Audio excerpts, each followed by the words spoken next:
Nakanselan tayo ng booking kay Angkas. Kanina kay Joyride. So, di natin masisisi yung customer dahil maulan. Ayan, biglang bumagsak na naman yung malakas na ulan. So, sa ganitong senaryo, maulan.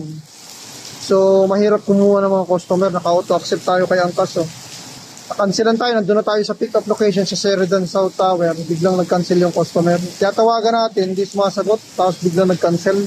So siguro dahil malakas ang ulan, ayan. Ngayon ang gagawin natin, dahil sa nadalawang kansela na tayo sa Joyride at sa Angkas, lugi tayo sa ganitong labanan. So ang gagawin natin, i-off muna natin si Angkas at si Joyride. Ang gawin natin ngayon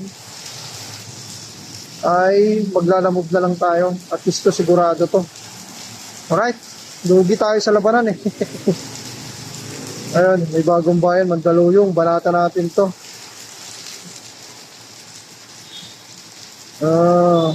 Yun na lang, maglalamove na lang tayo. Hala, talo tayo sa pasahero. Alright, yun lang. Ang gandang may multiple apps ka. Kasi pag may mga problema sa ibang apps, so ayan, mayroon tayong booking ngayon lalamove ng 14 papunta to sa ano lang, Project 4. Alright, tingnan natin kung ilang ano to, 8.0 kilometer. Yung pick up dyan lang sa Pines, dyan lang yung Pines eh. So 8.0 kilometer, ang rate niya ay 114.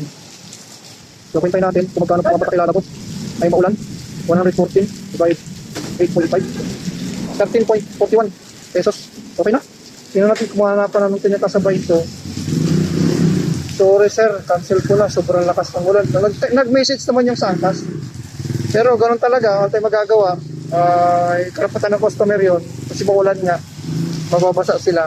Pero sa ganitong senaryo nga, talo tayo, tagas, saka sa oras. Alright, puntahan na natin itong lalamove. Doon tayo mag-back. Sa Pines lang to, malapit lang dito. Ayan o. 450 meters lang. Okay.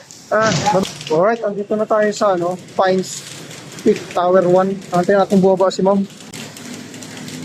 Medyo mahirap pag tao. Magka-cancel lang, wala tayong magawa eh. So ngayon, lalamove tayo.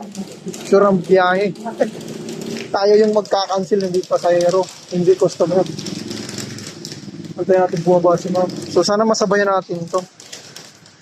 Pero malapit lang naman to, 8 km lang to. Pag wala tayong makuha, bakbakay na natin para pagdating sa Bagong Bayan, Quezon City, meron tayo ulit booking. Mamay tayo magpasahero pag walang ulan. Mahirap eh. Ma'am Shane po. Lalamove. Ano ito pagkain? Opo. Doon ang bayad dito? Doon po sa rakyan. Sa drop off? Sige. Okay na? Okay. Ito yung pagkain pala. Meron palang surcharge sila, alam mo po. Ayan ang rate niya. May plus 9 pesos.